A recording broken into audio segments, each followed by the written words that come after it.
చాచి దయచేసి ఆ ప్రతిజ్ఞ చేద్దామని చెప్పి మీకు అందరికీ కూడా విజ్ఞప్తి చేస్తా ఉన్నాను. సమగ్రత మరియు భద్రతను కాపాడడానికి నాకు నేరుగా అంకితమవుతానని ప్రతిజ్ఞ.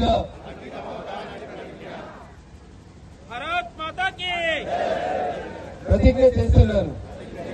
ఇదే సందేశాన్ని నా తోటి దేశస్తులతో పంచుకొని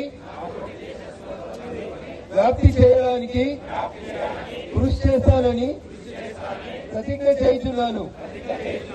శ్రీ సర్దార్ వల్లభాయ్ పటేల్ దూరదృష్టి వలన వారు చేపట్టిన చర్యలతో సాధ్యమైన మా దేశ ఏకత్వం, మా దేశం యొక్క అంతర్గత అందించాలని మనస వాచ కర్మన నిశ్చయించుకున్నాను.